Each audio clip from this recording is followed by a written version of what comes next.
जय हिंद दोस्तों। आज हम लोग मुख्यतः चर्चा करेंगे कि यूपी पीसीएस जो आखिरी समय अभी चल रहा है प्रीलिम्स के लिए, इस दौरान हमारी स्ट्रेटजी क्या होनी चाहिए। उससे पहले मैं अपने बारे में बता देता हूँ। देखिए, मैंने 2018 में आईआईटी रुड़की से बीटेक कंप्लीट किया और 2020 में यूपी पीसीएस में अपने प्रथम प्रयास में सेलेक्ट हो गया और मैंने आईएएस का 3 बार इंटरव्यू दिया हुआ है यूपीएससी में। तो ये मेरी जानकारी है और मैंने कई बार प्रीलिम्स, मतलब जितनी बार मैंने प्रीलिम्स दिया है, आराम से निकल जाता है। शेयर मैं आपके साथ ये करना चाहता हूँ कि आखिरी जो समय चलता है हमारा, जो अभी 1 महीने के लगभग बचा हुआ है, 27-28 दिन, 25 दिन और घटते घटते 20 भी होगा, फिर 15 भी होगा। इस समय हमारी क्या स्ट्रेटजी होगी, हमारी तैयारी का डायरेक्शन क्या होना चाहिए, मैं मूलतः यही आपके साथ डिस्कशन करना चाहता हूँ। तो देखिए, सबसे महत्वपूर्ण बात जो हम लोग सबसे ज़्यादा इग्नोर करते हैं, मैं जिसको हल्के में नहीं कहूँगा लेने को, वो है सीसेट का पेपर। यूपी पीसीएस के पेपर 1 में अगर आपके 2-4 नंबर कम भी आते हैं तो आपकी कोई दिक्कत नहीं है, लेकिन अगर सीसेट में आपके 66 नंबर से कम आए तो आप वहाँ पे फेल हो जाओगे और कोई कॉपी ही आपकी पेपर 1 की कोई मतलब नहीं। आपने कितना भी अच्छा किया, उससे कोई प्रभाव नहीं पड़ेगा। तो सबसे ज़रूरी बात कि सीसेट का प्रीवियस ईयर क्वेश्चन जरूर देखें। प्रीवियस ईयर क्वेश्चन में जितने कम्युनिकेशन स्किल्स के क्वेश्चन आए हैं उसको जरूर एक बार सॉल्व करें और उसको रटने का और समझने का प्रयास जरूर करें। इसके बाद उन क्वेश्चंस पे जरूर थोड़ा सा भी एफर्ट कर लीजिए जो कि रिवर्स मेथड से सॉल्व हो जा रहे हैं। रिवर्स मेथड का मतलब ऑप्शन देख के क्वेश्चन सॉल्व करने पे 1 मिनट के अंदर जिसके आंसर आ जा रहे हैं। जैसे कई बार ऐसा पूछता है कि एक व्यक्ति ने 1000 रुपये में कोई चीज़ खरीदी और 500 और 25% लाभ पर बेच दी। ये वाला क्वेश्चन कि कुछ प्राइस पे खरीदी, 25% लाभ पे भेज दी, 20% लाभ पे भेजने पे उसको 8 रुपये का घाटा हो रहा था, तो कितने रुपए में खरीदी, कितने रुपए में बेची। ये वाले आंसर ऑप्शन देख के, एक ऑप्शन सेलेक्ट करके अगर आप सॉल्व करते हैं तो आराम से आपके आंसर जल्दी से जल्दी निकल जाते हैं। इन पर प्रैक्टिस कर लेनी चाहिए। तो सीसेट को एकदम इग्नोर मत कीजिएगा। दूसरी महत्वपूर्ण बात जो जीएस के लिए है, तो जीएस के लिए हमारे पास कुछ हथियार हैं। हथियार नंबर 1 जो हमें एकदम ध्यान रखना है, जो आपको सिलेक्शन के एकदम नजदीक पहुंचा देगा, वो है करंट अफेयर्स। क्योंकि ऐसा ट्रेंड देखा गया है, 30 से 35 प्रश्न हर बार करंट अफेयर्स से सीधे सीधे आते हैं। बहुत सारे ऐसे प्रश्न होते हैं जो कि करंट अफेयर्स में न्यूज में रहते हैं लेकिन उसको स्टैटिक माना जाता है। जैसे मान लो अभी हम्पी में खुदाई हुई है और हम्पी न्यूज में है, लेकिन अगर विजयनगर शासन पे प्रश्न आता है, ठीक है, तो विजयनगर शासन पे प्रश्न आता है तो वो आपका हो जाएगा स्टैटिक पोर्शन का प्रश्न। तो ये आपको ध्यान में रखना है। कई क्वेश्चन डायरेक्ट आते हैं करंट अफेयर्स की, भारत का सबसे ऊंचा झंडा किधर है, ये जो एक्सप्रेसवे है वो किधर से जाती है, ये एक्सप्रेसवे किन किन स्टेट से होकर जाती है, जनगणना के प्रश्न हो गए।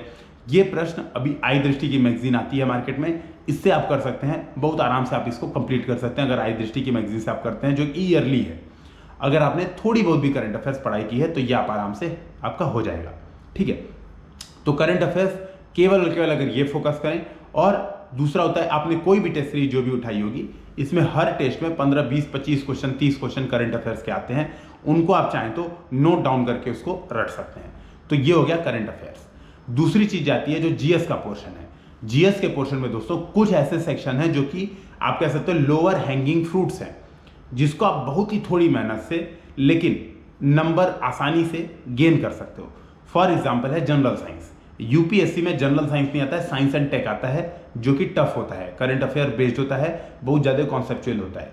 लेकिन अगर आप बात करेंगे यूपी पीसीएस की, तो यहां पर जनरल साइंस के प्रश्न आते हैं जो कि प्रीवियस ईयर से बहुत ज्यादा रिपीटेड होते हैं।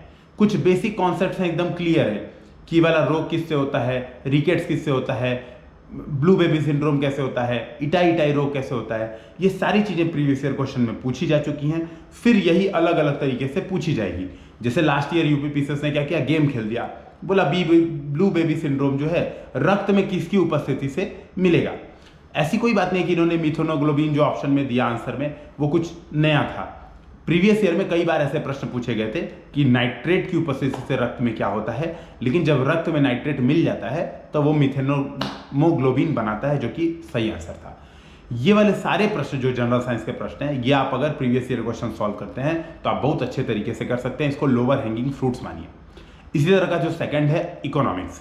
इकोनॉमिक्स भी अगर आप यूपीएससी से कंपेयर करें तो यूपीएससी में करंट अफेयर बेस्ड बहुत ज्यादा होता है।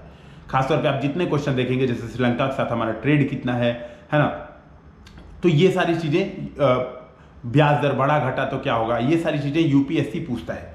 लेकिन यूपी पीसीएस में इसमें भी बहुत ही ज्यादा स्टैटिक और प्रीवियस ईयर क्वेश्चन बेस्ड होता है। कुछ क्वेश्चन जो करंट अफेयर बेस्ड होते हैं वो आपके आई दृष्टि मैगजीन से आराम से हो जाते हैं। तो इकोनॉमिक्स का सेक्शन भी अगर आप प्रीवियस ईयर क्वेश्चन की तैयारी ढंग से कर लेते हैं तो आपका ये भी लोअर हैंगिंग फ्रूट्स की कैटेगरी में आ जाएगा। थर्ड जो इसी में सेक्शन है वो है जियोग्राफी और हिस्ट्री। जियोग्राफी और हिस्ट्री में भी प्रीवियस ईयर क्वेश्चन अगर आप ढंग से कर लेते हैं 10 सालों के, तो आप बहुत सारे क्वेश्चन, मैं ये नहीं कह रहा हूं कि सारे रिपीट हो जाएंगे, हाँ, लेकिन बहुत सारे प्रश्न आप आसानी से कर पाएंगे जो कि अभी आप नहीं कर पा रहे थे। तो 2 सेक्शन तो कंप्लीट, आप साइंस एंड टेक यानी जनरल साइंस और दूसरा इकोनॉमिक्स, ये तो आपको मेनली रिलाई करना है प्रीवियस ईयर क्वेश्चन, और जो आपने जो भी टेस्ट सीरीज ज्वाइन की है, कुछ भी जो मटेरियल पूरे साल पढ़ा है वो तो है ही, ठीक है, तो ये ध्यान में रखना है। अब जो दोस्तों तीसरी महत्वपूर्ण बात आती है वो ये है कि देखिए आप पढ़ाई कितनी भी करेंगे, समानता हमारे कई दोस्तों के साथ ये प्रॉब्लम आ रही होगी कि टेस्ट में नंबर 70, 80, 90 से ज़्यादा नहीं बढ़ रहे होंगे, पढ़ाई चाहे कितनी भी कर लो। तो ध्यान में रखिएगा, मेरा ये मानना है, हो सकता है कि कई लोग का इस मामले में अलग अलग राय हो, क्योंकि मैं खुद भी कई बार प्रीलिम्स निकाल चुका हूँ, प्रीलिम्स में मुझे भी यही डिफिकल्टी फेस आती है। तो मेरा ये मानना है कि एग्जाम में 70, 80 से ज़्यादा नंबर आप तब तक नहीं प्राप्त कर सकते जब तक आपके अंदर वो एप्टीट्यूड हो। भले से ही हो सकता है आप जो कंटेंट पढ़ रहे हो उस कंटेंट में दावा किया गया हो कि 100, 120, 130 क्वेश्चन इसी कंटेंट से मिल जाएंगे, लेकिन वो सारी चीज़ें याद कर पाना लगभग इम्पॉसिबल है। एग्जाम में 70, 80 नंबर तो आराम से आ जाते हैं, और वो आपकी पढ़ाई पर निर्भर करते हैं, क्योंकि आप जितनी ज़्यादा मेहनत करेंगे तो कुछ क्वेश्चन आप डायरेक्ट के डायरेक्ट सही कर लेंगे। जैसे मान लो पूछा है कि राष्ट्रपति पर महाभियोग कौन सा आर्टिकल है, तो ये आपने रटा, मेहनत की, आपका हो गया। लेकिन बहुत सारे प्रश्न ऐसे होंगे जो आपको वहीं पे एप्टीट्यूड और दिमाग चला के करना होगा, यानी 70, 80 नंबर या फिर आप 70, 80 क्वेश्चन अगर बात कर लें, इसके प्लस जो 10 क्वेश्चन और होते हैं, जैसे आपको 90 अगर मान लो कट ऑफ है, तो 90 तक पहुंचने के लिए, जो कि एक सेफ जोन माना जा सकता है, 90, 92 क्वेश्चन सेफ जोन माना जा सकता है, वहां तक पहुंचने के लिए आपको ये जो 10-12 नंबर, 10-12 क्वेश्चन का गैप है, इसके लिए एप्टीट्यूड चाहिए होता है। और ये एप्टीट्यूड 2 तरीके से आएगा। पहली बात, कुछ सालों के प्रीवियस ईयर क्वेश्चन, 1-2 साल के एटलीस्ट आप 2 घंटे प्रॉपर समय बैठ के कर लीजिए कि आप 150 के 150 क्वेश्चन देख पा रहे हो कि नहीं देख पा रहे हो, क्योंकि हो सकता है कि पेपर में आखिरी के 10 क्वेश्चन बहुत ईजी हों, लेकिन आप रीड करने के दौरान आखिरी में पहुंच ही नहीं पाए। तो पहली बात तो ये हो गई। तो प्रीवियस ईयर एटलीस्ट 2 साल के क्वेश्चन 2 घंटे में प्रॉपर समय देख के कर लीजिए। दूसरा, टेस्ट सीरीज, अभी आपके पास जितना समय बचा है कोशिश कीजिए हर दूसरे तीसरे दिन एक फुल टेस्ट लगाने का।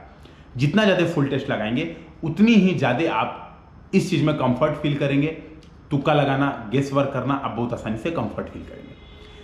इसमें जो तीसरी बात है, जो कि आपके एप्टीट्यूड डेवलपमेंट के बाद आती है, यानी इसी में शामिल है, उसमें यह है कि कुछ प्रश्नों को रोज 15-20, 10-15 क्वेश्चन ऐसे उठा लीजिए जिसके आंसर आपको पता है, लेकिन उसको ये मान के करिए कि आपको नहीं आता तो आप क्या सोचते। जैसे मान लीजिए, फॉर एग्जांपल, मान लीजिए आपको पता है कि इस बार के G20 का जो थीम है वो 1 अर्थ 1 वर्ड 1 फ्यूचर, कुछ समथिंग ऐसा ही है। मान लीजिए आपको पता है ये बात, एग्जाम में पूछ दिया कि 1 अर्थ 1 वर्ड 1 फ्यूचर, मान लो ऐसा क्वेश्चन आ गया, ये थीम निम्नलिखित में से किस संस्था या किस ग्रुप की है, ये मान लीजिए एग्जाम में प्रश्न आ गया। इसको अब आप कैसे करते, अगर ये प्रश्न आपको नहीं पता होता तो आप सोचते कि कौन सी चीज न्यूज में रही है, आप सोचते कि न्यूज में रहने के बाद भारत किस चीज से डायरेक्ट जुड़ा हुआ है, भारत किसका अध्यक्ष है, वो सोच के आप रिवर्स इंजीनियरिंग प्रोसेस का आंसर मारते, G20 टिक करते, गेस वर्क करते आप, अगर आपको एकदम नहीं पता होता इसके बारे में। तो मैं यही कह रहा हूं, रोज 10-15 क्वेश्चन जिनके आंसर आपको पता है उसको रिवर्स इंजीनियरिंग से करने के प्रयास कीजिए, जिससे आपका जो गेस वर्क है वो बहुत ज़्यादा इफेक्टिव हो जाएगा एग्जाम में। कई प्रश्न ऐसे होंगे जो आपको नहीं आते होंगे, वो भी आप वहाँ पे सही कर ले जाओगे। तो ये हो गई जो कुछ काम की बातें थी। एक जो बहुत महत्वपूर्ण बात है वो ये है कि देखिए, आखिरी समय में घबराना एकदम नहीं है। आपने पूरे साल तैयारी की है, घबराहट सबको होती है। मैं खुद अपना भी बता रहा हूँ, तो अगर एग्जाम के 2 दिन बचे होते हैं तो मेरी इतनी हालत पंचर हो जाती है कि मुझे लगता है कि मैं किसी से बात करूंगा तो रो पड़ूंगा। सबके अंदर घबराहट होती है, लेकिन ध्यान रखिए, वो घबराहट अगर आपको एग्जाम में सपोर्ट करती है तो वो अच्छी बात है, लेकिन वो अगर आपको एग्जाम में निगेटिविटी ला रही है तो ये बहुत खराब बात है। इसको दूर कैसे करेंगे? इसको दूर करने का एक तरीका है, आप 10-5 टेस्ट जो अभी देने वाले हैं, इसको यही मान के दीजिए कि आप यूपी पीसीएस का असली एग्जाम दे रहे हैं। सारा माहौल वैसा क्रिएट करिए, प्रॉपर OMR लाइए, OMR फिल कीजिए, प्रॉपर टेस्ट सीरीज प्रिंट करा के रखिए और एकदम उसी माहौल में दीजिए, वही टेंशन क्रिएट कीजिए, तो आपका काम बहुत आसानी से हो जाएगा। तो ये सारी चीजें मुझे बतानी थी जो आखिरी समय आपको ध्यान में रखनी है।